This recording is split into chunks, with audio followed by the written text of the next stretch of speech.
Now, okay, great. So welcome to a meeting of Vermont's Environmental Justice Advisory Council. Thank you for joining. Here are our community agreements, which we'll just leave up on the screen. If everyone can give a thumbs up when you've done when you've read them, just let us know. Thank you.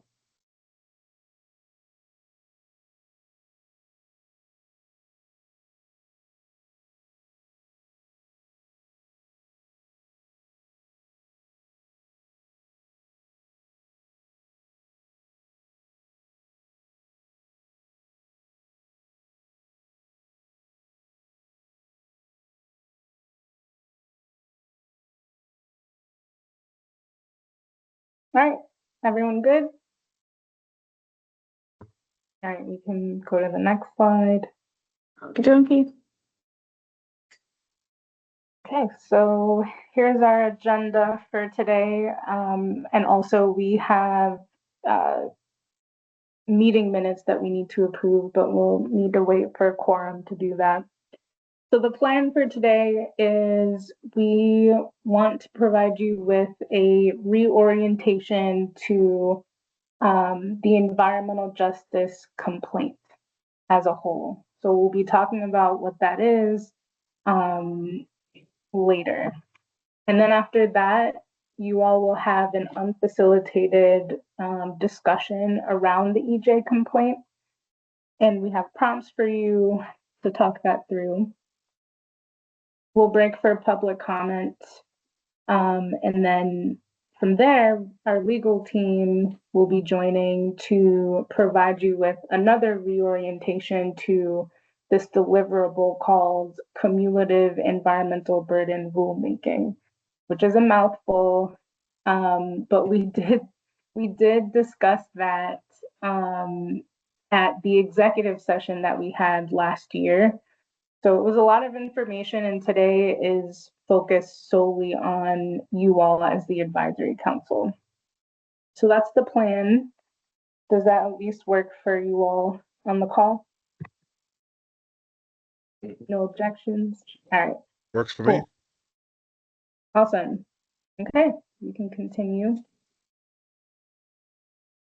All right, so for the reorientation, we're going to explain the importance of having an environmental justice complaint definition and also how it will be used. We'll also explain the distinction between civil rights and environmental justice complaints. We're going to recap some of the previous discussions that you all have had on this work. And then also the ways that you all can advance the work. So the ultimate outcome for the reorientation is just for you to have enough information to have the conversations that you need to have later in the meeting. All right. Oh, sorry. I moved a little too fast. Here you go. It's okay. Okay, so what deliverables does the environmental justice complaint definition actually pertain to? So the first is the Civil Rights and Environmental Justice Complaint Report.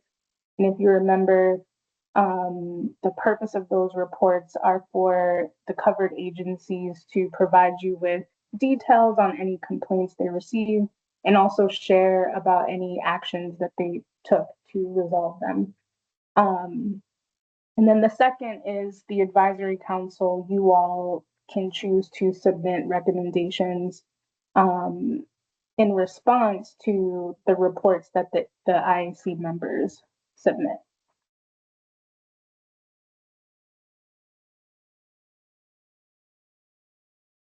Okay, so moving more into the differences between civil rights and EJ. This is actually something that we talked about a bit at one of our very first meetings, at least one of Julia and I's very first meetings in April of 2024. But the Civil Rights Act, what is it? It is a federal law that prohibits discrimination based on race, color, or national origin, including language access, in programs or activities that receive federal financial assistance. And so obviously the elements are very clear. And yeah, we can go to the next slide. And most of the agencies or some of the covered agencies receive federal funding assistance. So how are these two complaints different? And Mariana, I'm going to mention you, and it's not to call you out for any reason, but I've been reviewing all the meeting notes and materials from all of these meetings that we've talked about this content, and you asked a really good question, which was how do these two things like connect? And how exactly should we be exploring these topics? So essentially, civil rights complaints are federally structured. So that means that agencies do not have discretion on how they actually, or on what they include in their complaint reports. And then, of course, the elements are clearly defined. And then also the procedures that agencies take to actually receive and respond to these complaints, they're set. Those are requirements that cannot change. But here with the environmental justice complaints, this is something that we're developing in real time per the Vermont EJ law. And so because of that, agencies actually do have some discretion on what can be included in the complaints and the reports. But because this is a completely, it's something that we're all working together on and doesn't currently, it's not currently defined, it will require its own unique intake and response procedure. So those are the main differences. Does that resonate with everyone? Yeah, can I just have an observation? Yes. The civil rights description here is federally derived, and so it's in a hierarchical sense, it's above state law. And state law operates differently because of that relative position. But I'm just looking at the lines there. Agencies don't have discretion and agencies have discretion. And I'm thinking about, I'm ad-libbing here. That word discretion can mean different things. Yeah. You can lack discretion also, other than possess. And what comes in there is maybe agency or volition. So on the federal level, even though they don't have discretion, they do have volition, and it can fail on that count. And the state has discretion. They can choose to take that differently, which is why we're here. Yeah. I don't know, power structures are fascinating. Yeah. That's actually a really good point. This is Carla from the Agency of Natural Resources. I see Mariana. Mariana, I hadn't seen your hand up because of the way that Juliet is sharing the screen here. My apologies. I also think that it's really important to contextualize where the discretion exists, because in a very real sense, what the volition, the desire, the action that agencies take with regards to civil rights complaints, although in terms of content, like the substance of how that structure and the framework should operate is prescribed by the federal government, agencies do have the ability to stand up structures to comply with those civil rights requirements that come from the federal government. So there is an important sense in which agencies have the ability to design and stand up systems to comply with those federal civil rights requirements. And then on the other side, environmental justice complaints, the discretionary component is that because it does not have a defined content, the agencies can develop content for what would fall under or what would be considered an environmental justice complaint. So civil rights space, the federal government prescribes which categories are suspect categories or protected categories, and sort of like the mechanisms whereby agencies as recipients of federal support will need to stand up. Mhm. The way in which they do that depends a lot on which entity it is, the resources that they have. And then environmental justice complaints, we don't have content.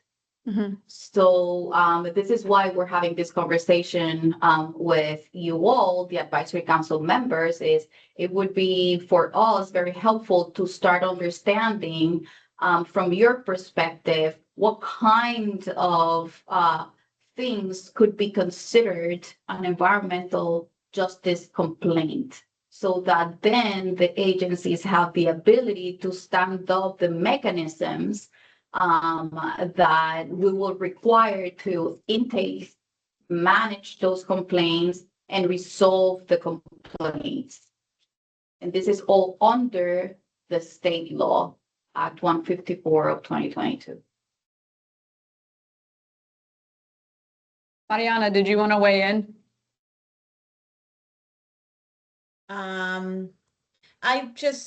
Yes, I wanted to, this is very conceptual, so bear with me.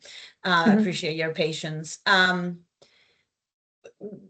This came to me as as some of you were talking. So can we see, or is this coming in the next slide, or is part of this conversation? What are those elements that are clearly defined in a civil right complaint? Because elements doesn't mean much to me. And then at least in a slide, maybe if and then the second question is, could you guys find for us examples that can put in a real life context this?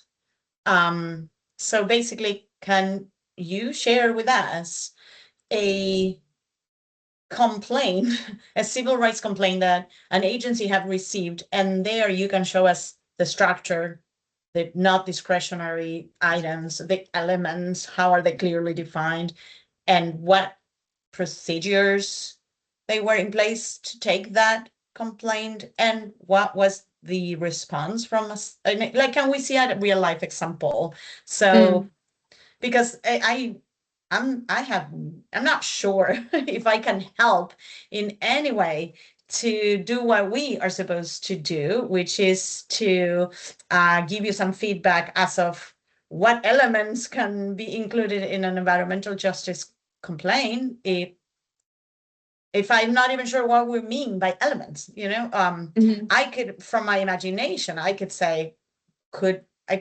say, could someone come to the Agency of Agriculture and Markets and say that I live in an area that is a food desert, and I think that's my environmental justice complaint? I have no idea what I'm talking about.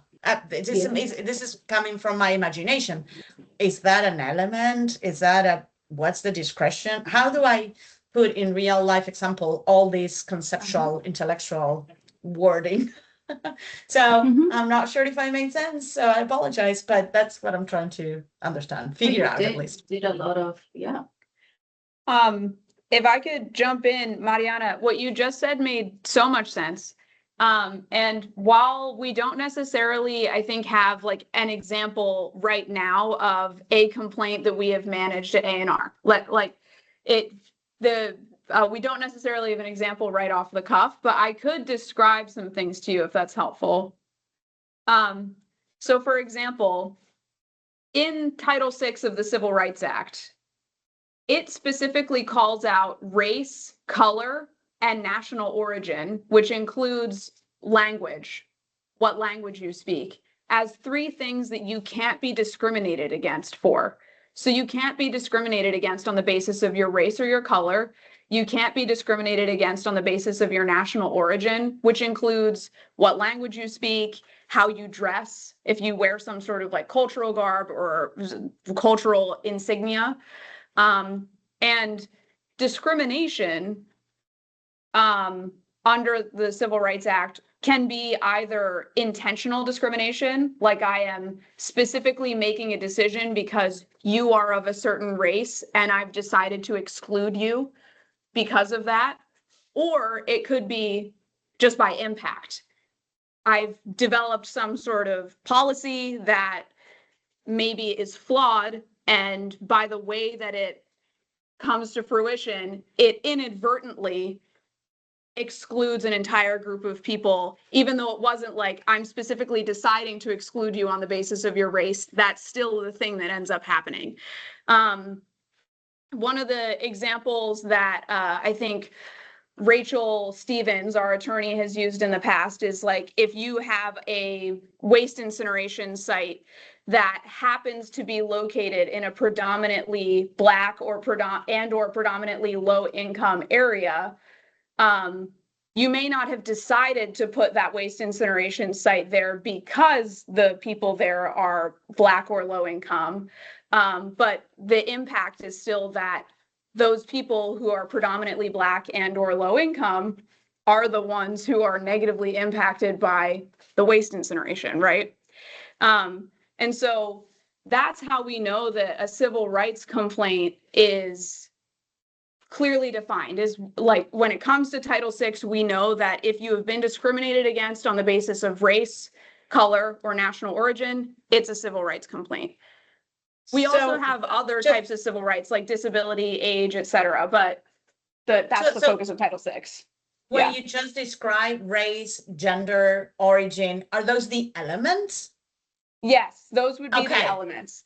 And so in the context of an environmental justice complaint, I'm just spitballing here, but it could be like the elements that are a part of the EJFP definition. It could be, you may also want to like distinguish what makes it something just related to environmental justice. Like maybe it has to do with a specific disproportionate impact related to food, like what you were saying. Like if someone lives somewhere where they feel like they don't have easy access to food, they're in a food desert, or maybe it has to do with pollution, or maybe it has to do with wastewater, or has to do with erosion or flooding. I'm just spitballing, but one of the things that we just don't have is, an environmental justice complaint is a new concept for all intents and purposes. The federal government knows what a civil rights complaint is. They don't acknowledge environmental justice complaints, but we do. So how do we figure out, like, if we get a complaint about something, okay, this is an EJ complaint, let's handle it based off of X, Y, or Z process, Sorry, go ahead, Victor. Well, I think I want to make sure that I'm understanding the framing and the setup for this. It is our job as a part of the EJC to help develop elements that would help define the boundaries of the environmental justice complaints. That would be helpful, yes. I assume that a part of us doing that has to also be considerate to how agencies currently manage and think about scope and scale. So like I'm and tell me if I'm wrong for like imagining this. I am imagining that it would be more difficult for us to pass through hyper-specific things, like for example, PFAS-specific piece of legislation, but broader scope things that could potentially help even the playing field for citizens making complaints and having arguments would probably be a better catch-all for the sake of implementation. Does that feel right? Because like I'm imagining something like if I were to put like, hey, you can't put anything from the family of PFAS, like anything contamination-wise, from the family of PFAS, yada yada yada. That feels too broad. But having the capacity for contamination, like the Vermont Clean Water Protection Act, for example, has all these broad standards for what counts as groundwater contamination, and as a result of that act, you have folks in Shaftesbury suing a chemical company for having polluted their groundwater, and they have a good shot of winning because that act is broad definedly, right? It wasn't about PFAS, but because it's broad, it's harder to dodge in a way that's important, I think. And I guess I'm saying this because I have PFAS on the mind, but I'm imagining that that would be potentially better because had that law been specific, you could just like change a few tweaks in the chemical formula to avoid it.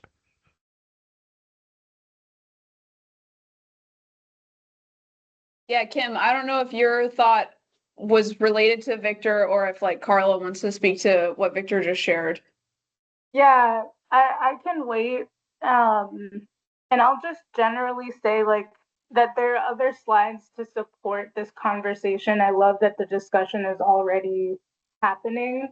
But also just want to mitigate any anxiety around this and also want to uplift Mariana that the questions you're asking, you know, like even if food access could be included, like those types of things will illuminate themselves in your discussion. And so we're not necessarily asking that, you know, we define this, what an EJ complaint is, down to the exact letter, but the questions that you all are asking and the discussion that we'll have to attempt to answer them will actually provide, you know, and make it more clear what the scope is and what could be included and what could be excluded. So I hope that helps a little. And then Carla, if you want to respond directly to Victor. Actually, my comment I was gonna try to shed some light on the question that Mariana asked regarding elements. I wanted to expand on what Juliet mentioned. So because I don't want to lose track of that question, if I may, I would like to try to share what I had in mind and then open the floor for anyone else who has something to share about Victor's question. Is that okay? Okay. So Mariana, your question about the elements for civil rights complaints. And it says, you know, the way that it's presented in the slide is no discretion, although I already tried to qualify the discretion in terms of substantive elements that would be part of what agencies must consider as they comply with civil rights requirements. That's the non-discretionary part. So then as part of that structure that the federal government has created, let me just also mention that the states also have non-discrimination laws. So that's also something important to consider, but let's just keep our focus on Title VI, which is named in our statute, in our law. So the federal agencies taking the mandate from the legislative body, from Congress, in Title VI, there are three categories that are protected categories, right? And we already mentioned them. So then what the federal agencies have done to create a system based on that mandate, no discriminatory actions shall be taken on the basis of national origin, race, and color. The agencies have stood up, the many different federal agencies have stood up based on the Department of Justice's regulations and guidance. They have identified elements that the agencies needs to stand up to make sure that we are not discriminating against individuals for those 3 reasons. For example, one element is that the agencies need to create a language access plan. That is an element that safeguards protecting national origin, which is in Title VI. National origin includes language. Therefore, the agencies, the federal agencies, have decided that they're going to ask that recipients, so that we do not discriminate, develop a language access plan. And that the language access plan is the document that communicates how the Agency of Natural Resources, for example, will safeguard national origin. Like, what kinds of things are we going to offer members of the public who speak languages other than English to ensure that they can have equal access to our services? That is one element. Another element that agencies need to comply with as part of civil rights requirements is that the agencies need to identify a non-discrimination coordinator. And the purpose of identifying this individual for an agency is that they will ensure that certain safeguards are developed and are being tracked. And then also this individual is the person who's going to receive complaints by members of the public. So that is another element. Another element is civil rights requirement also includes a grievance procedure. The agencies need to develop a document that communicates to members of the public how they can file a complaint against our agency, for example, the Agency of Natural Resources. That is another requirement. So we already talked about the element of language access plans, an element that has to do with identifying an individual in the agency who's going to oversee civil rights compliance and receive complaints from members of the public. We also have a requirement that we need to put together this document that's going to tell members of the public how it is that they can file a complaint against us, and the process that we, the agencies need to abide by to manage that case properly. Another element of compliance under Title VI and civil rights generally is that the agencies need to develop a non-discrimination statement. You know, that statement that you've probably seen that indicates this institution is an equal protection institution and does not discriminate for, you know, and then it enumerates the categories that are protected. That is another requirement. So then when thinking about, okay, so I'm going to file a complaint, then you think about the categories that are protected: national origin, you think about color, you think about race. And then discrimination: is the agency treating me differently because of my my color? If so, then they would follow through processes in the grievance procedure to file a complaint. But those are the elements of compliance. There are more. So there's a list that all of the agencies needs to stand up. And those are the things that the federal agencies would look at to provide oversight and technical assistance to us. So then, thinking about environmental justice, a good place to start would be, what is the definition of environmental justice?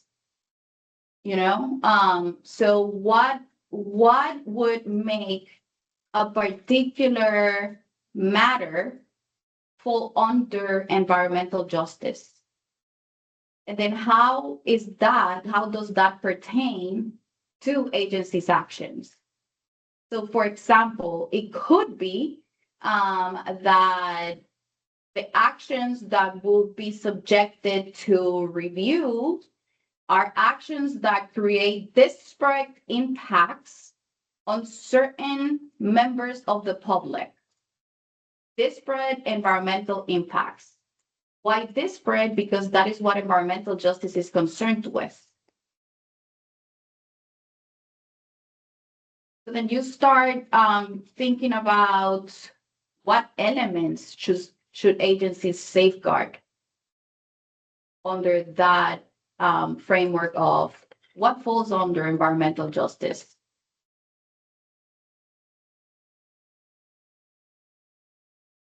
I hope this helped illuminate a little bit of more of the complexities and tangible examples that the agencies need to comply with under its civil rights, Title VI and other non-discrimination laws.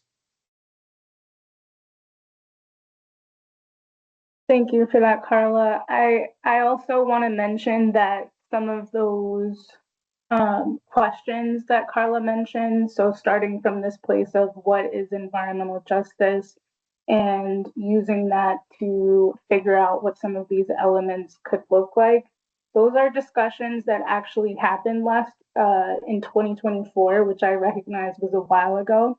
And so in the chat, I'm going to put the minutes and some of the resources from those meetings so you can kind of jog your memory, and Victor, you can also catch up. But yeah, just know that some of these discussions have happened and today is just about building on them with that in mind. Does anyone else have additional questions though? Because it's helpful to discuss this way.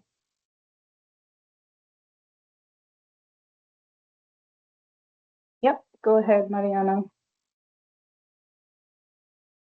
I probably have more questions, but I'm not sure if I am ready to verbalize them in a clear way. So I want to know what is more useful, if continue with the presentation and you like us to kind of like, if something pop-ups in our mind, ask you like we did right now, or try to absorb until there. I know there is a moment in the agenda in which we're supposed to have our discussion or time to debrief. So just my question now is, is there any preference, or we should just go with the flow and raise our hands if we need to?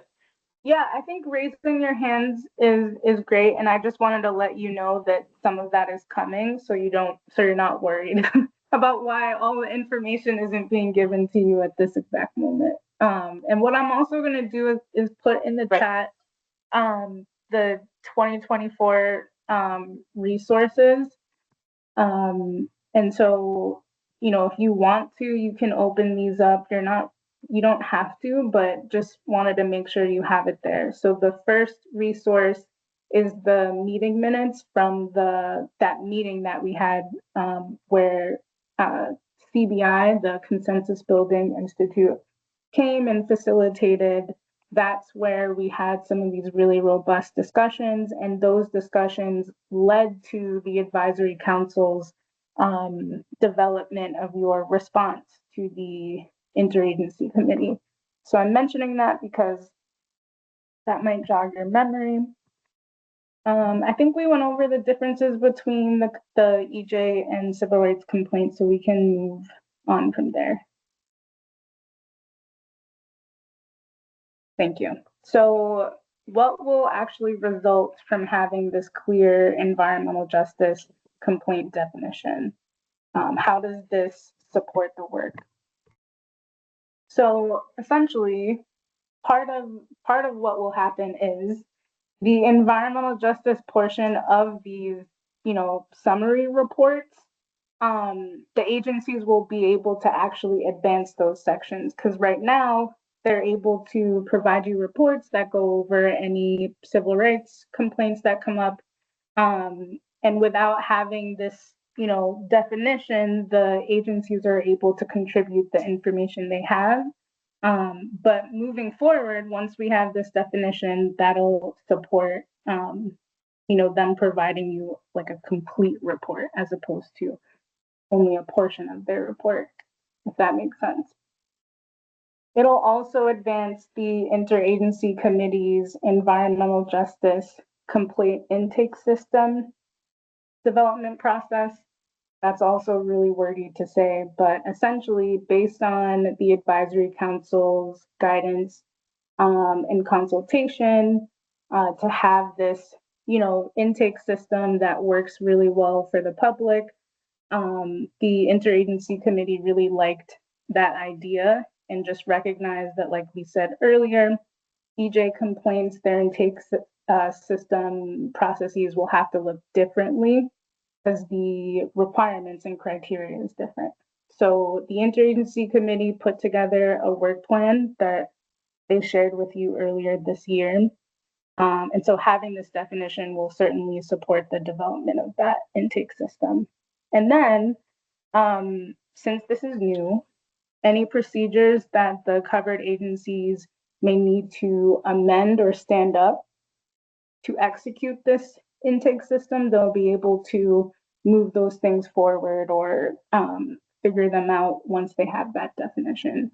So those are three big ways that this will support the interagency committee and the covered agencies. That resonate? Okay, great. All right, so we're gonna go to what can you all do to advance the work? You're doing it right now, which is great, having these discussions. And again, I wanna highlight that perfection is not the goal here. The interagency committee is really just looking for enough substance that they can work off of. So one thing you can do is review past discussions and work products and achievements because a lot of this work has already been done. Like I said, you've had really robust conversations around what EJ is. You've identified some aspects of what could be included in complaints.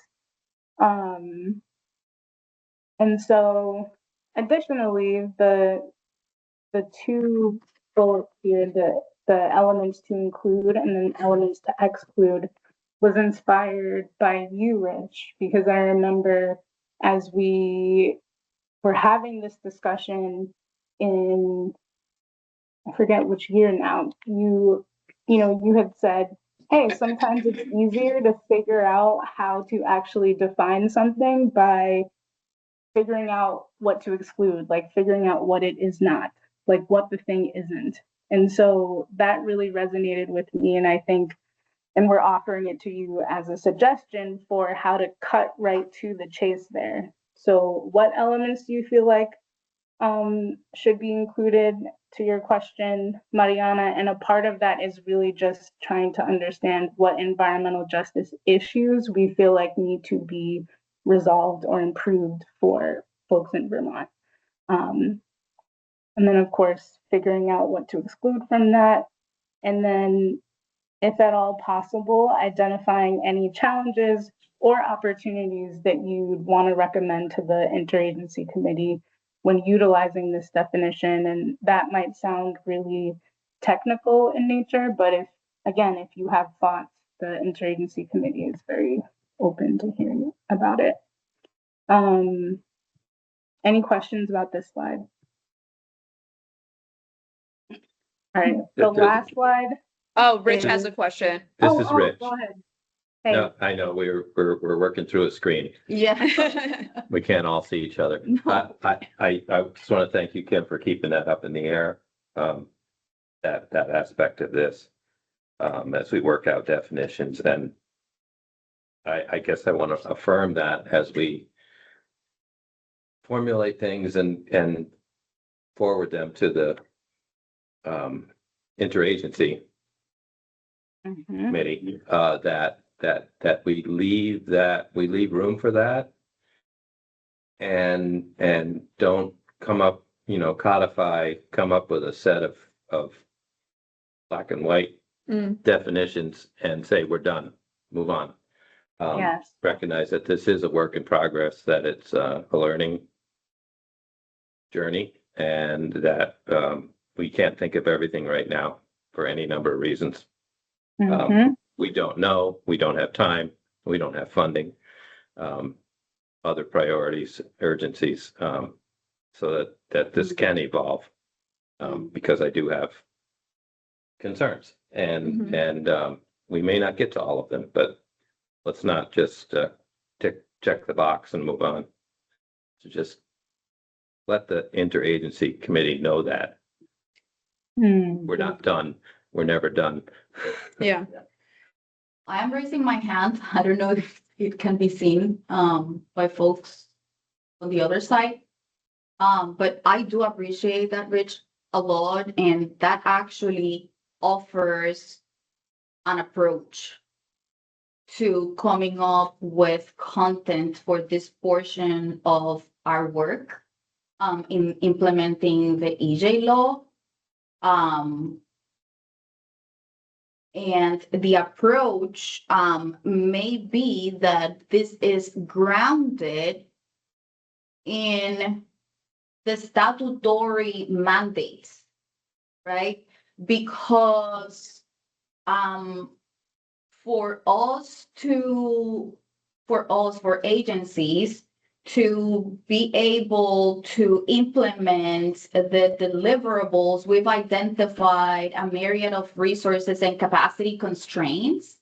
And what the goal is that as a collective, the AC and the IAC work together to advance these concerns and try to mitigate the concerns by working together to secure resources, right? And we can talk about ways in which we can do that, like the advisory council advocating before the General Assembly for resources.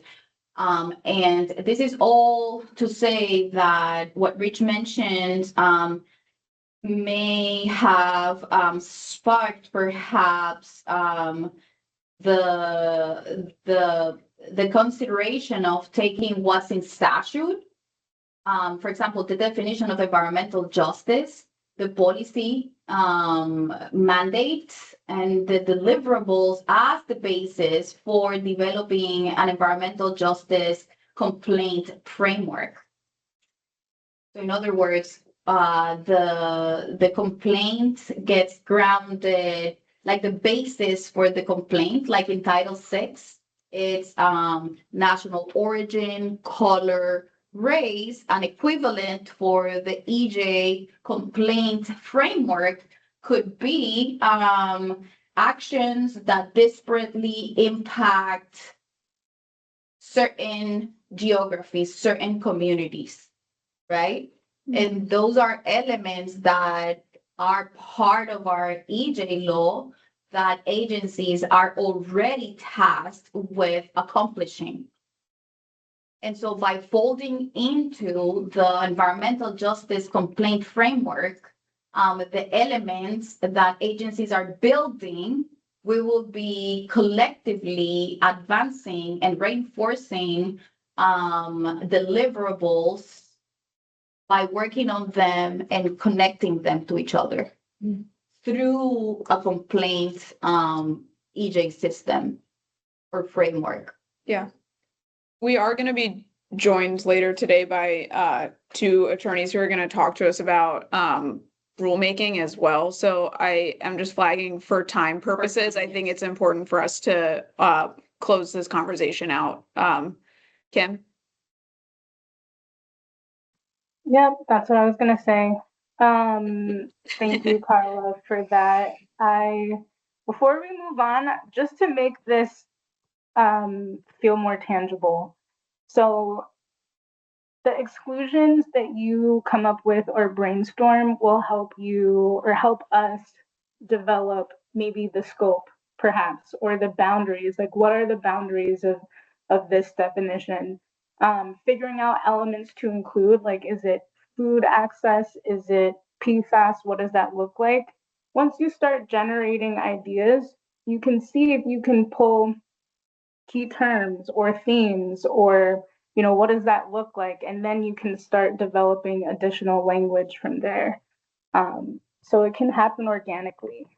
The next slide is just an illustration of all of the progress that has been made.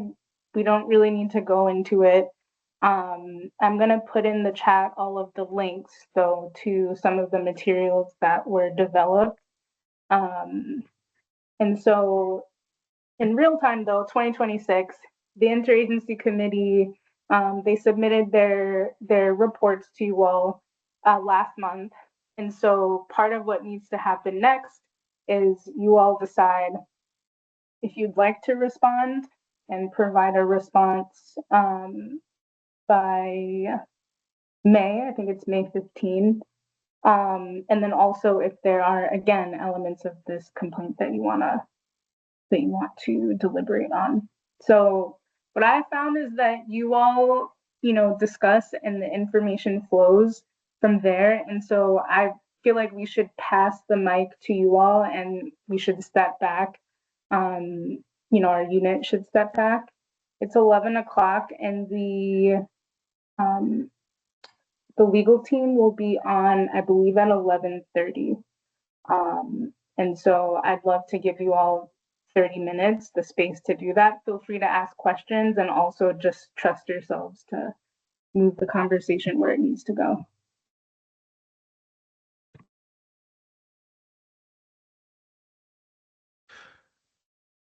I find this exciting personally. I think I broadly like developing structure and systems more than I like authority by a large margin. And I think this is a real opportunity to help create a more leveled playing field. I don't think the EJC or the EJ law could ever be designed in such a way as to actually fix all the problems that exist within environmental justice. But I think it has an incredible opportunity to make it easier for community members to seek those tangible changes that they need to see by making there be a public access point for those kinds of corrections. Right. So I think, I think that's what excites me, and for me is what hopefully will drive me when we get to the point where we're actually doing the creation process for these things. Because I think there's going to be a lot of clever definitions that we're going to need to make that allow us to both catch a wide net of potential connection points for community members within a handful of definitions to make it implementable. I think that's, for me, is my biggest concern and the challenge that I am the most interested in trying to overcome when we inevitably get there.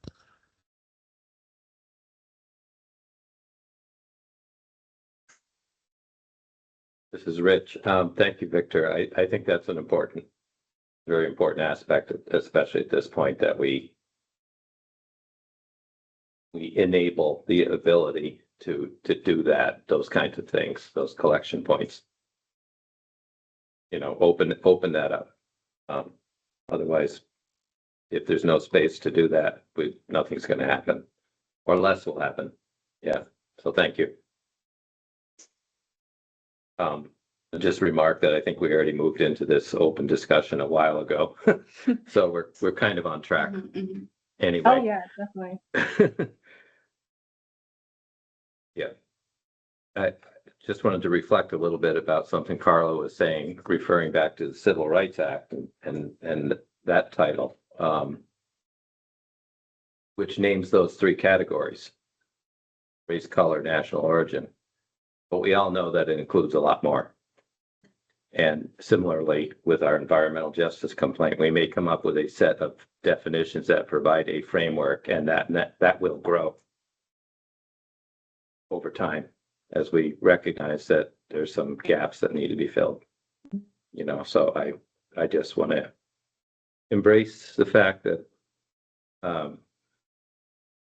Carla reminds us often, we do have statutory requirements and deadlines and deliverables that we need to take care of, and let's stay on track. Let's not forget that. That's an important reminder. And know that there's more to come. Fraught with potential, right? That word fraught. Sometimes it's a scary word, but it actually can be exciting too. Well, I can join in the excitement, although I feel very intimidated too by this type of work. I don't know. I'm not sure if I have done this before as the way it is described right in front of us. But if somebody tells me, what was that meeting about? I would say, I don't know. We were discussing things. So that's, that's sometimes where I am. But in any case, I'm excited. And what comes to mind right now is the word access. I think as the elements, I would say, I've been thinking access to green views, access to clean water, access to land, access to food, access to clean air. So, we're trying to find elements. I think the elements of a healthy ecosystem should be all named, and everyone should have access to all those aspects of a healthy ecosystems. And also what came to me at some point is when somebody says we should keep on looking at the definition of environmental justice, and I just reread it. What came to me was Reach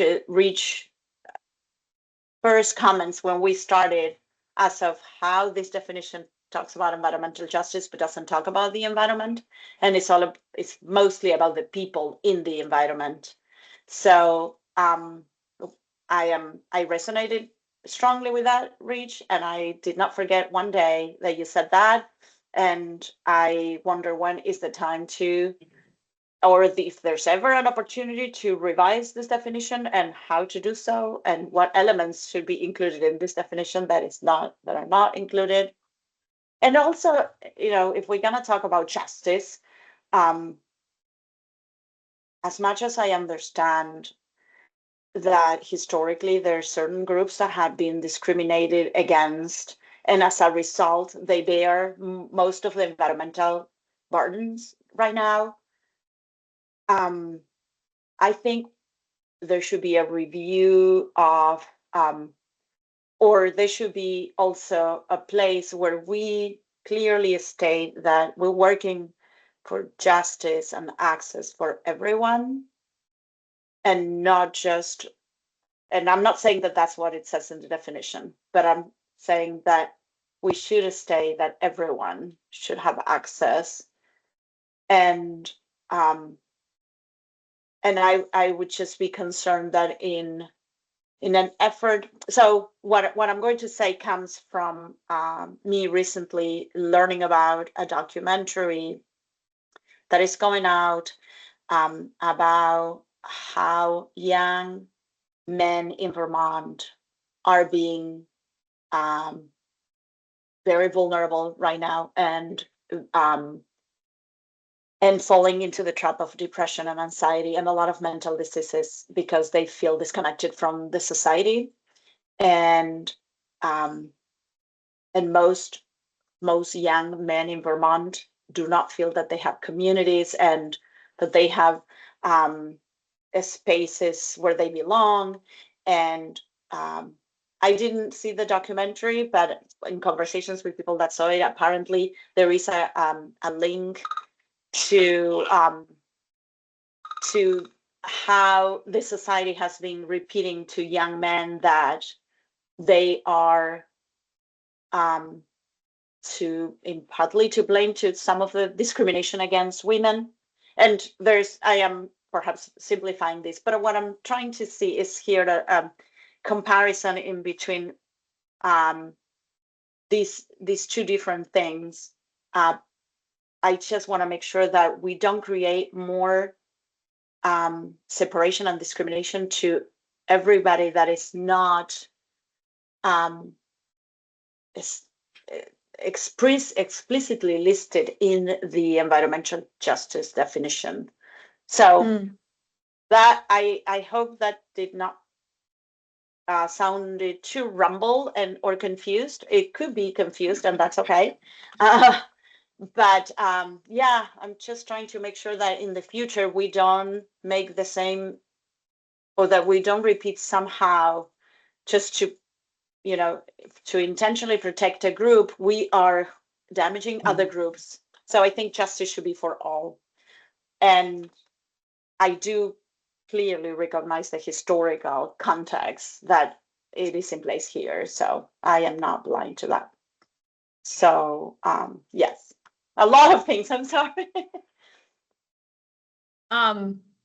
Thanks, Mariana. I'll keep it really brief because I know that we're trying to not be part of this conversation. I just wanted to share, I think what you just spoke to, Mariana, and what Rich was speaking to is that like flexibility is really necessary in the implementation of this law, because even though there is historical context, we're also living history, and context changes as history continues to develop. So I've been trying to like synthesize what you guys are talking about. And I just wanted to drop this in the chat just because it came to mind, is that like one of the ways that you could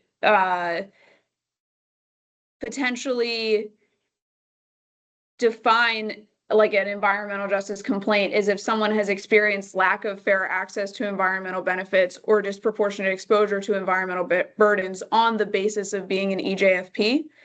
And I think the way that I think about this is like very flexible, is that you and the interagency committee have the ability to change the definitions of these three bolded terms as time goes on, and that could help also mold what an EJ complaint is to meet needs as we're learning about EJ, and as we're like learning by, you know, if we start receiving EJ complaints, we can learn through case study as well. So I'm just putting that out there. I was trying to synthesize what you guys are thinking of, or what I've been hearing from you, and I just wanted to drop that in the chat if it's helpful. It also might not be helpful at all. So recognizing that.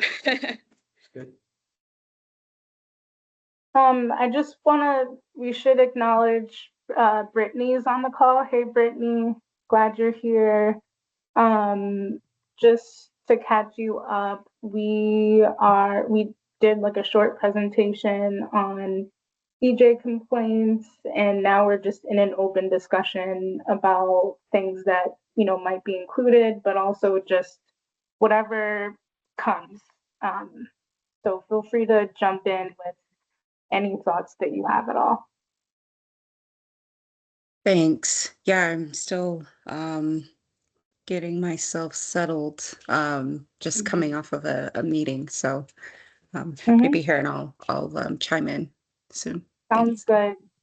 There are some links in the chat if you want to remind yourself of some of the discussions and just content that's happened in the last couple of years around this. And it's 11:13, so would love to prioritize any other advisory council members who have thoughts to share. We're definitely here to answer questions if needed. And then we do need to stop at like 11:30 for the other folks to come on and do their presentation as well.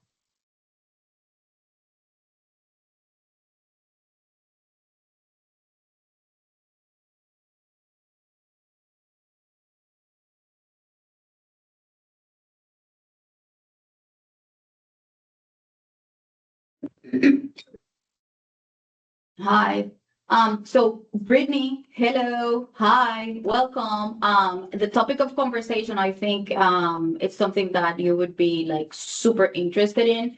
We can offline too, after the meeting, if you would like to have a conversation about the substance of the conversation thus far. Brittany, I would be very interested in having this conversation with you as well, and fold into the larger group what you share. But I do, Mariana, when you said access, all sorts of things came to mind, right? So thinking about the structure for the environmental justice complaint system that we are sort of like talking about developing, right? When you say access, and this is based on the definition and on the work that we are all working towards as we implement the EJ law. Access to decision making, right? To information. And so the way that this would show up, Mariana and folks, would be, can I participate? Can I understand what's happening? You know, access to information, access to environmental benefits.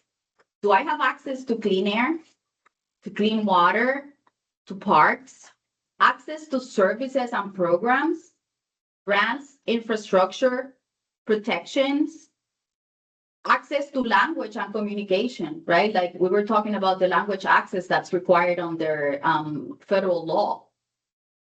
So then all of this that ties directly to meaningful participation, which is in our statute, right? As something that is a cornerstone of environmental justice. And then thinking about the complaint structure, and you asked for an example previously, and although this is not a specific example based in reality, the way that access, this value and the action could be turned into a complaint structure is in the shape of a trigger. So then we would ask, was there access? Was the access denied? Was the access limited? Was the access disparate or unequal?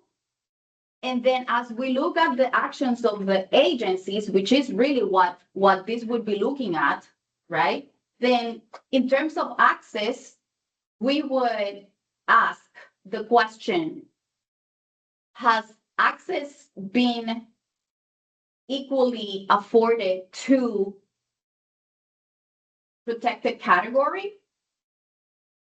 And so if a member of the public, and this is how this all would shape up, if a member of the public in attempting to access, for example, a certain agency's programs, they cannot because the materials are not provided in the language that they speak, then in theory, that could give rise to an environmental justice complaint and also a civil rights complaint. Access. And so as you look through the definition of environmental justice, meaningful participation in the law is defined. So then we could think about that as a trigger and then build it into part of what could qualify as an environmental justice complaint. Access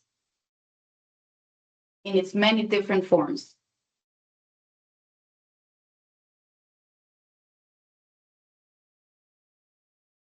Yeah, that would be a fundamental foundation. Right? Yeah. So access came up as an important element for environmental justice considerations. And the way that we're talking about it, it would be like an affirmative responsibility that the agencies have.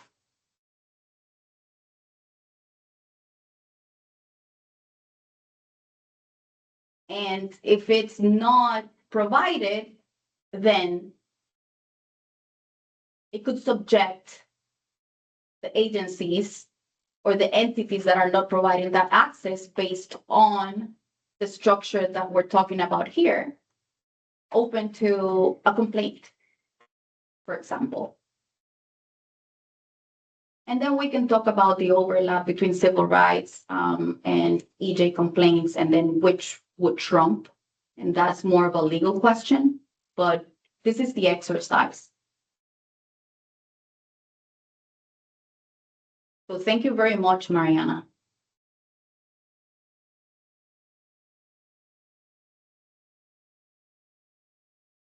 $11:20. We made a lot of progress. One of the ways that I look at things often is in terms of connection and separation, and to use a graphic example like boxes, we put people in boxes, and that's why we have these focus populations, because that is the practice. And not only do those boxes contain those people, but it prevents them from getting out, and that's a question of access. Mhm. You know, you've broken that connection Mhm. in all directions or many directions. Just an observation. Mhm. So that is, I think, foundational. Recognize what you've been doing, what's been done, what's been the practice, what needs to change. Yeah. Mhm.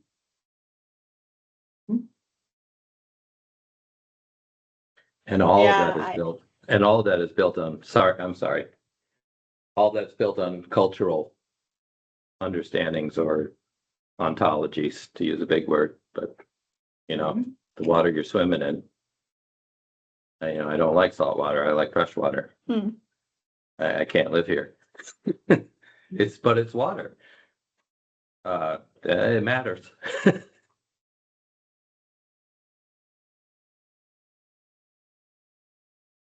Sorry, I cut you off there, Mariana.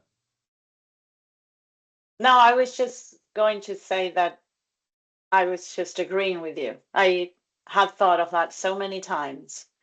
The fact that we put people in labels, and then we try to measure people, and then we try to solve the problems of those people in those boxes. And that in itself might be part of the problem. And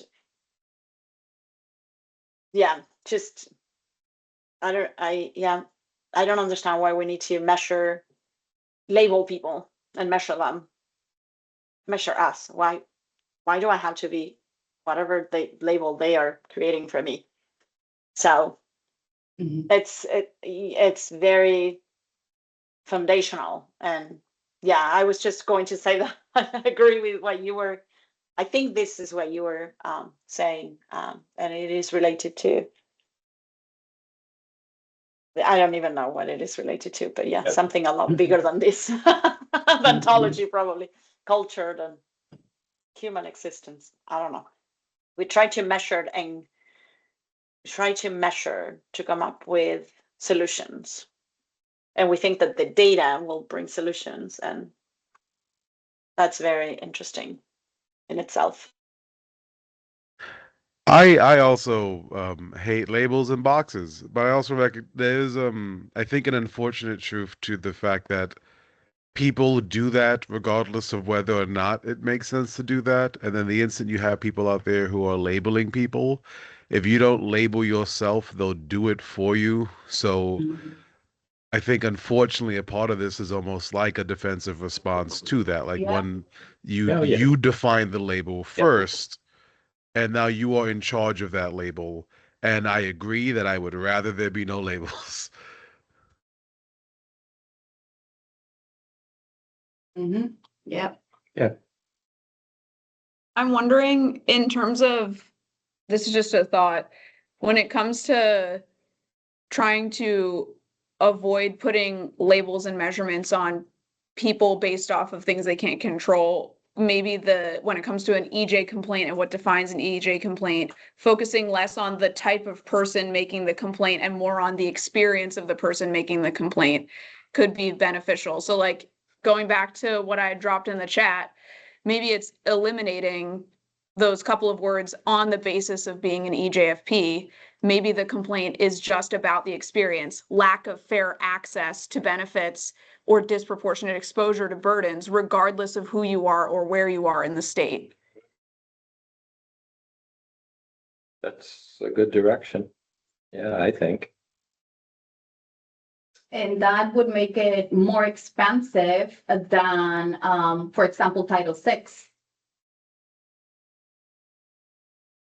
In Yeah. attention to what you all mentioned, right? The compelling interest of serving everyone.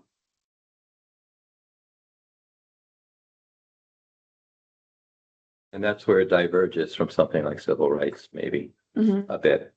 Yeah. Mhm. Yeah.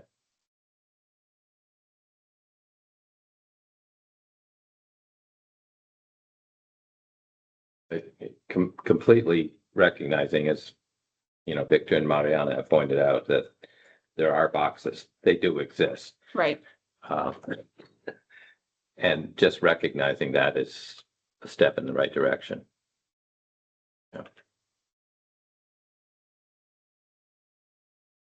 Yeah, Mariana. Mariana.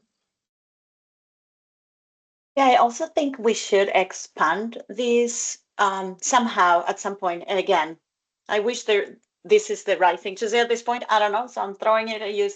You take it for whenever it is a good moment to talk about this.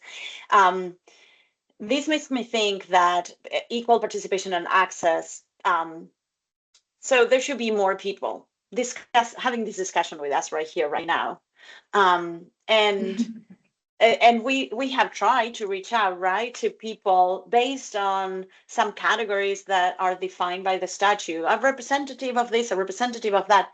How about if we want to break out with the definitions imposed by us, and we want to let people define themselves, as Victor said, because it's a mechanism of defense. So whoever wants to be part of this council, why can't they join and they bring who they are representing, instead of us searching for representing of this and that?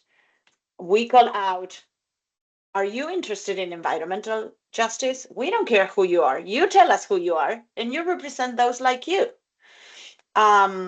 And then we will have more people bringing new perspective to this council. And we will also perhaps be able to have a more representative discussion of those who feel strongly about environmental justice. This is a public session right now, isn't it? Yes. Yes.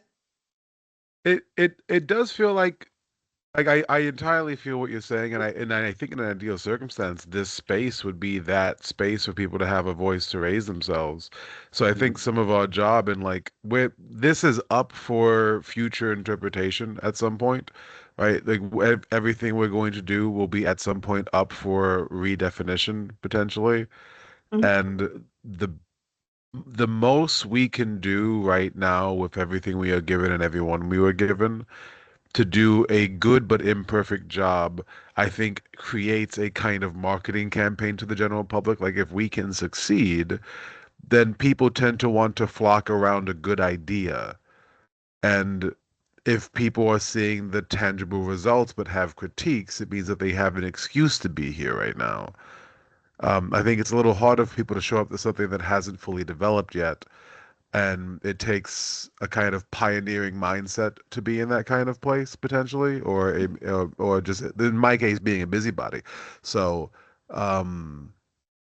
yeah, so like I fully hear where you're coming from with that, but I do wonder if unfortunately we might be bearing the burden of doing our best to then be chipped uh, I kind of ripped apart later, justifiably. That's fair.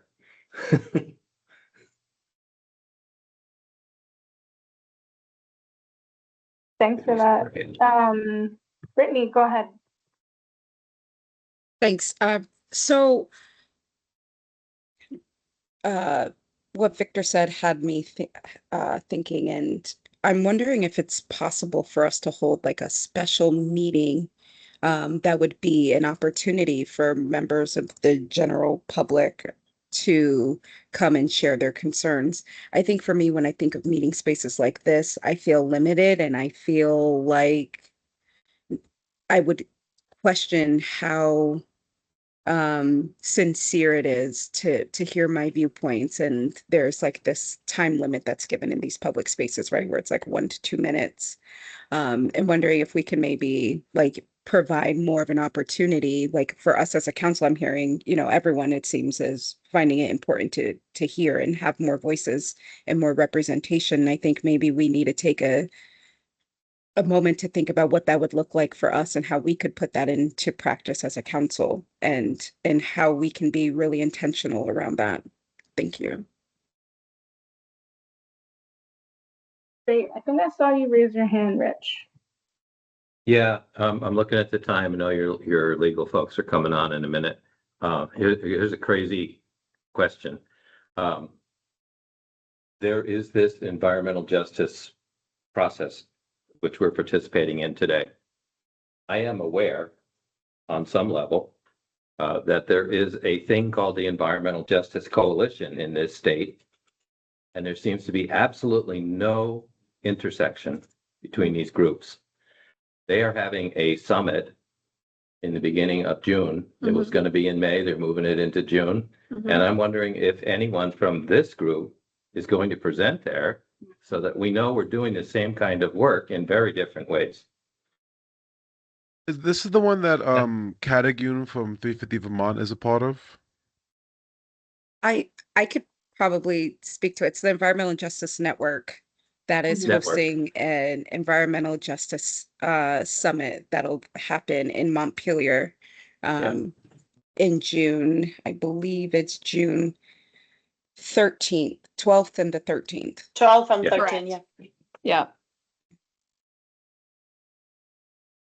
Are there opinions about that idea, or is there some explanation as to why these are in silos? So Brittany, do you know who's running the network right now, Brittany?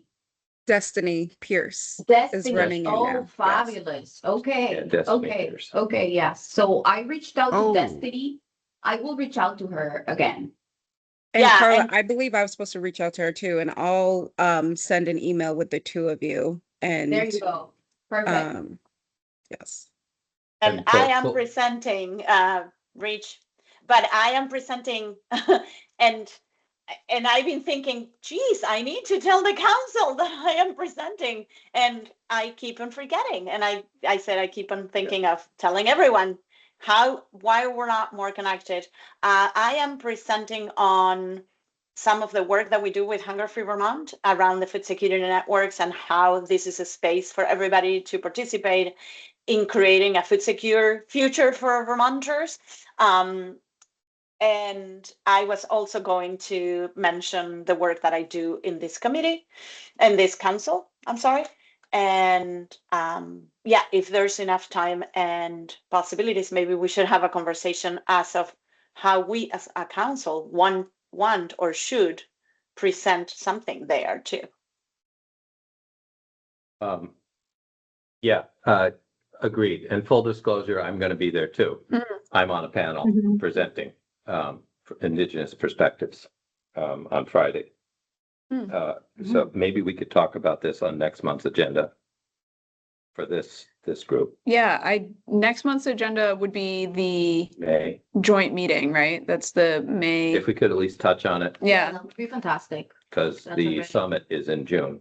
And then Yeah. Brittany, you're gonna connect us with Destiny. Connect me with Destiny so that I can touch base about Yes. that and with the other conversations that we've been having. Yes, I'll do that right now, just so it doesn't slip. Great. Thank you. Brought up. Thank you, Thank Brittany. you. Thank you all for that. Thanks Hey, for bringing Rachel, that. hey, Saman. Quick question as we wrap up this discussion. What would feel like good next steps for you as the council around this? Is there interest in, so the next advisory council meeting is May 13th. And if you want to submit a response to the interagency committee, that would be due May 15th.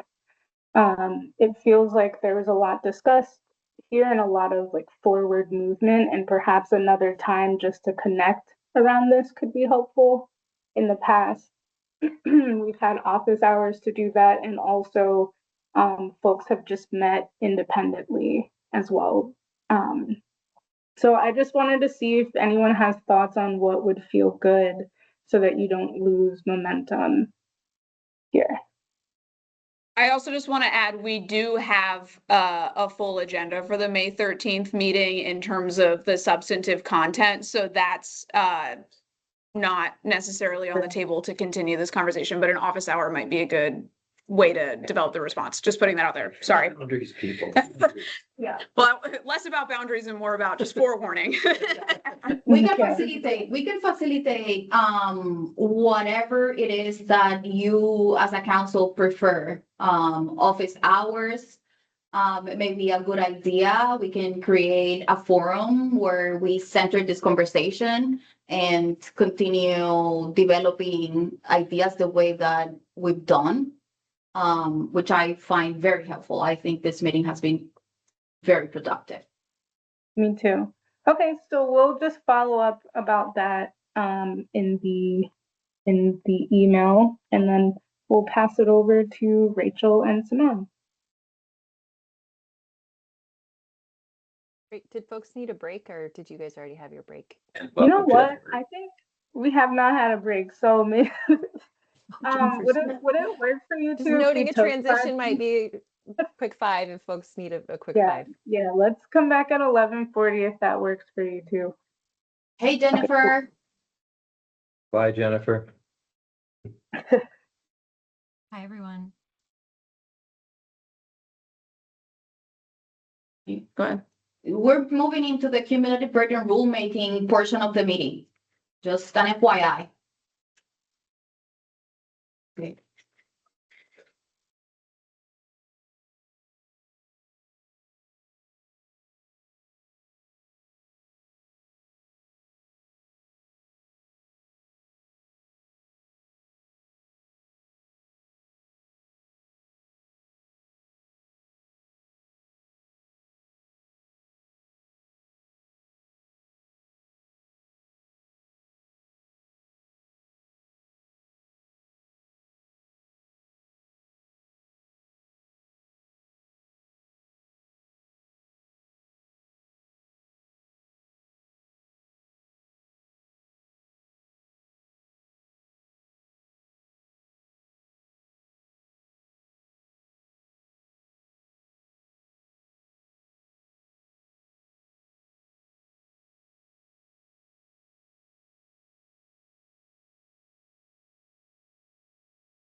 All right. Let's jump in. I can share my screen.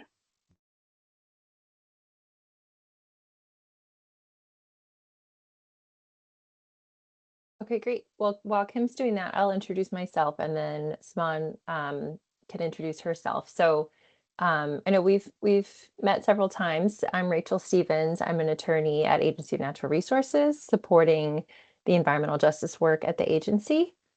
Simone? Hello, I am Simone Valcourt. I am also an attorney and I also work for the Agency of Natural Resources. I think the only change is that I work primarily with the Waste Management and Prevention Division. So looking at hazardous waste, toxics, solid waste, chemicals, all those fun kinds of things. And I think in terms, I have not seen and appeared before the advisory council before, so I am new. I've just joined sort of the EJ team on the Agency of Natural Resources end, working with Rachel and with Carla's team. So it's lovely to meet all of you for the first time, and I look forward to working with you going forward. Okay, great.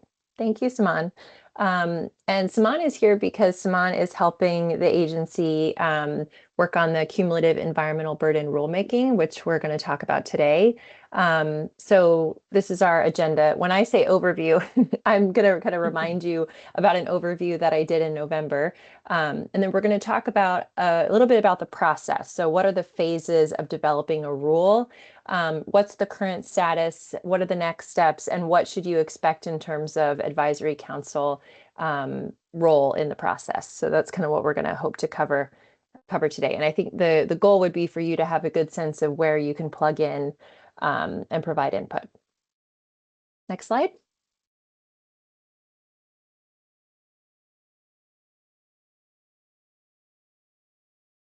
So what are we talking about? We're talking about a rule. This is a requirement in the Vermont EJ law. It's in 3 VSA 6005. I definitely encourage you to take a look at that section of the law if you're able to. And it directs the agency to draft and adopt a rule, or also known as a regulation, that requires covered agencies to consider cumulative environmental burdens. So the purpose of the rule is laid out in the statute itself. It's going to accomplish a couple things, and these are the directives that are in the law. First, it will define cumulative environmental burdens. As you know, environmental burdens as a term is defined in the EJ law currently, but cumulative environmental burdens is not defined. So that'll be a task of the rule, is to define what we mean by cumulative. Second, the rule will set out how the Agency of Natural Resources will implement a consideration of cumulative environmental burdens into decision-making within the agency.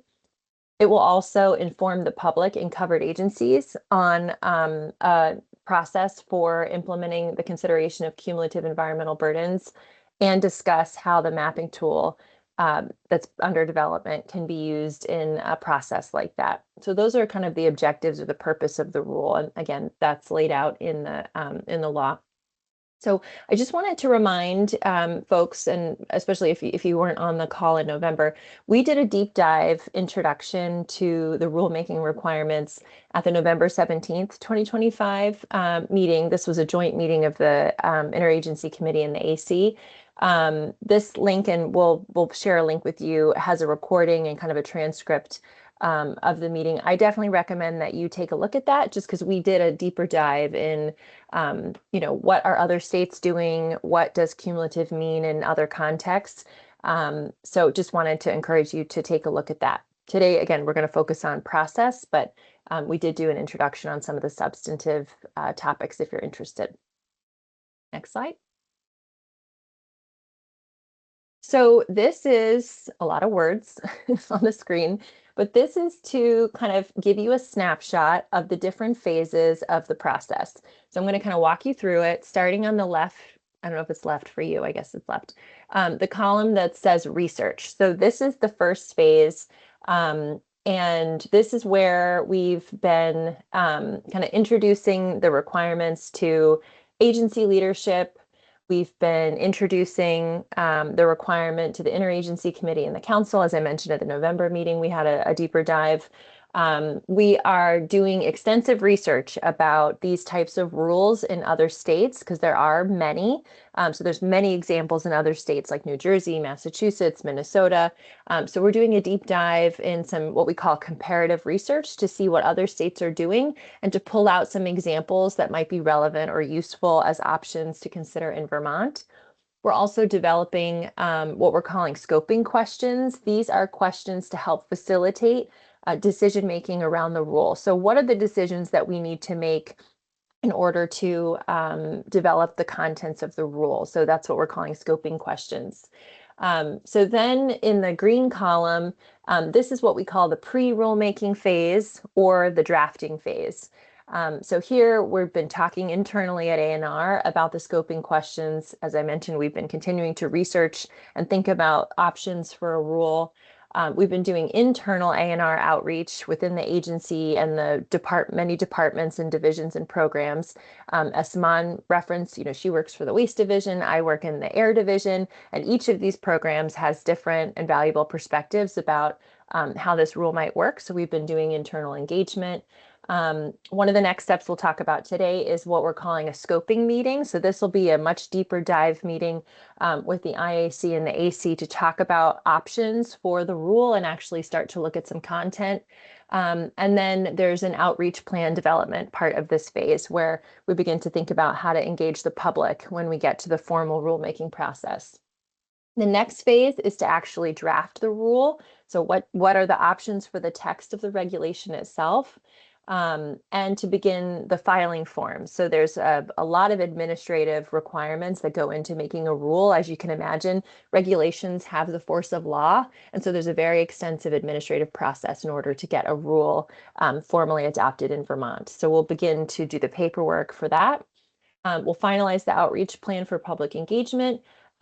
And there is a process set out in the EJ law where we formally file the draft rule with the advisory council. So that'll be a step, and we can talk a little bit more about what that looks like. But there will be a formal process where the advisory council will get the full rule package before it's filed in Vermont, and you'll have an opportunity to vote on whether you agree with the contents of the rule. Next, the rule filing will be updated to reflect the vote of the advisory council members, and then we'll start what we call the formal rulemaking process, which is in the blue column. So the first step of the formal rulemaking process is to pre-file with what's called the Interagency Committee on Administrative Rules.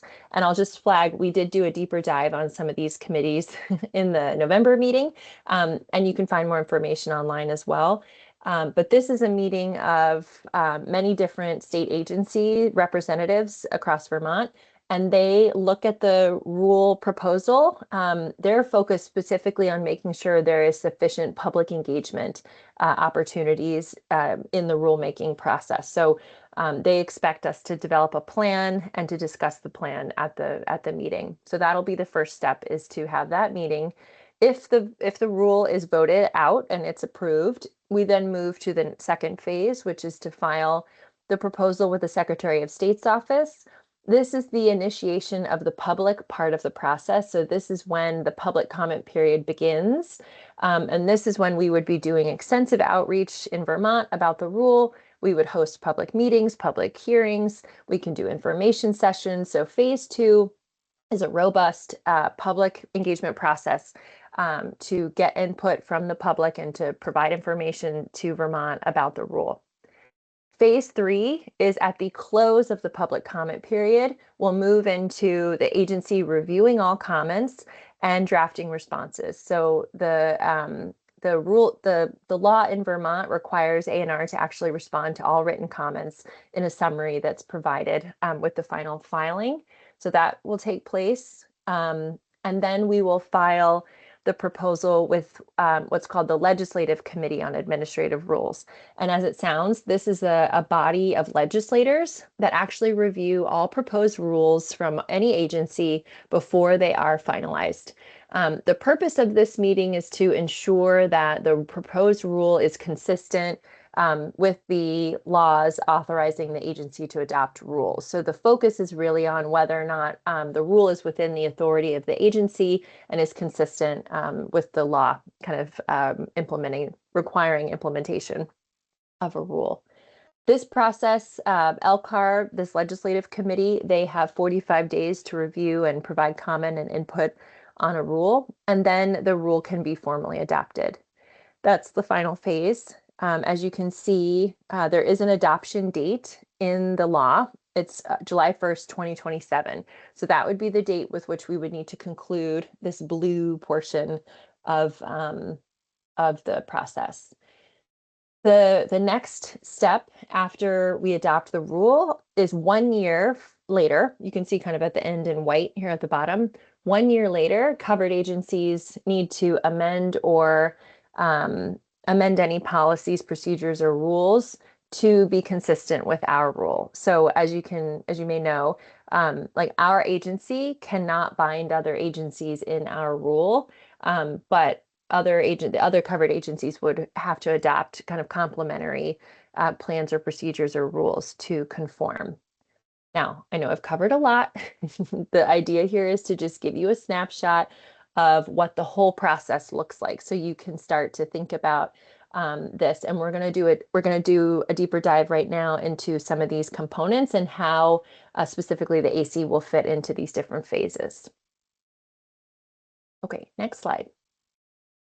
So where are we now? We are in the column on the left, the research phase, and the beginning of the pre-rulemaking phase. Can you go back one slide, Kim? Maybe I'll just show them on the screen.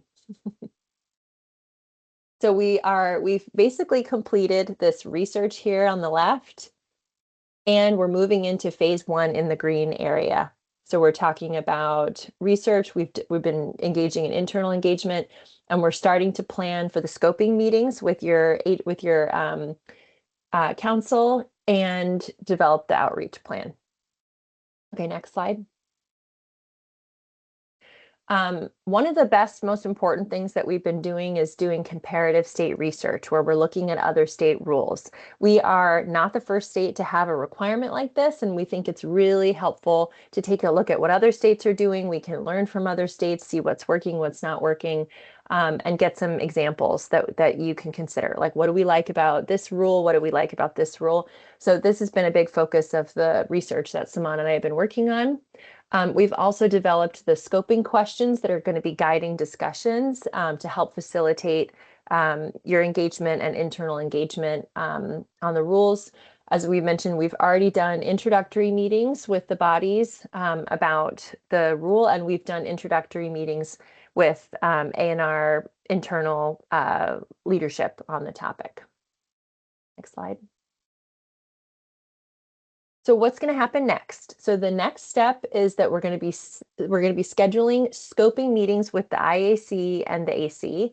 The purpose of the scoping meeting is to do a deeper dive and to actually discuss and consider options for the scope and content of the rule. So at this meeting, the intent would be for us to actually look at some examples of definitions of cumulative environmental burdens and to consider what do we like about certain definitions and what do we not like about certain definitions. We're also going to be looking at different types of considerations and assessments that other states have done and consider what might work in Vermont, what might not work. What do we like about Minnesota? What do we like about New Jersey? What might be an option for Vermont? So this is kind of the goal for these scoping meetings. We also want to talk about, so for example, here's a scoping question.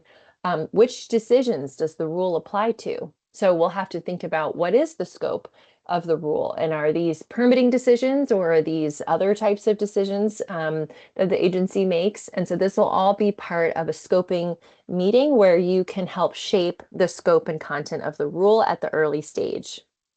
We're also beginning development of the outreach plan, as I mentioned. This would be for public engagement. We have not begun to draft the rule, but this would be a next step after we have the scoping meeting to actually begin drafting rule text based on the feedback that we've received at the scoping meetings. Next slide. Okay, I'm going to turn it over to Saman. All right. So what I'm going to cover is really more how specifically your council is going to be incorporated and involved in this process and what role your council is going to be playing. And big picture overview, it's going to involve a lot of review, consultation, commenting, and then there's ultimately a vote. And then there's an opportunity for additional comment after that. So pursuant to the rule, our statute that gives rise to this rule and requires us to adopt it, we will first need to consult with your council to discuss the scope and the contents of the rule. And this is what Rachel was just talking about with regard to the scoping questions. That's why we've developed these so that we have a more efficient consultation process. We will also be providing draft rulemaking concepts to allow your council an additional opportunity for review and comment. And then before we can move to ICAR, we must file the draft rule itself with your council for review, and then it'll go to ICAR. Then we'll have a vote, and then we'll need to record any objections or approvals with regard to your membership, and then we will move to the interagency committee for ICAR. Can I do the next slide, please? Thank you. So what do we mean specifically by scoping?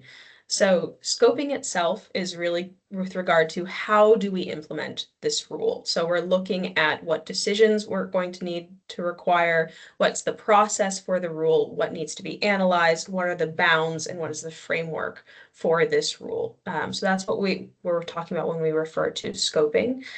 So we'll be looking for your comments and insights into that process. Of course, before those scoping meetings, we'll be providing a lot of background information and options to review. Like Rachel said, we're looking at other states, we're looking at other examples. And so it's good to do a kind of compare and contrast to help facilitate what we want to do for the state of Vermont so that it is relevant and appropriate and responsive to the needs of Vermont itself. Could I have the next slide, please? All right, so for those of you who are visual learners like me, this looks at, again, what our broader timeline is, but where specifically the role of the AC plays a part. So like Rachel said, we're in phase 1. So the next opportunity for comment and review will be for the scoping meetings with your council, And then when we move to phase 2, when we start doing the drafting elements, we will need to do a vote. So we'll have consultation, and then phase 2 will be the vote on once we have the actual draft rule in front of us. And then after we go to ICAR, it'll go to, like Rachel said, those public hearing and public comment period. So your council can also submit additional comments and participate in that process as well. Then once it goes to LCAR, then we'll have our final rule and it'll be adopted. So there's 3 kind of major touch points for us moving forward with regard to this rule. All right. So do you vote on it? Yes, you do. You can, before we file the proposed rule 40 days in advance, we'll submit the proposal to your council for review, and then we will be recording whether or not you object or if you accept or approve the proposal. And those objections or approvals will be part of the filing for ICAR and for LCAR. So there will be a record of your council's decisions. Can I do the next slide, please? All right, other opportunities for contribution. So we have a outreach plan we are going to be developing an outreach plan for public engagement. That'll be looking at similar to what we're doing with the agency divisions right now, where we're seeking input. We're trying to define what would work for the agency, what concerns they might have, so we can incorporate all of that into the development of the rule. We'll be doing the same thing for public engagement.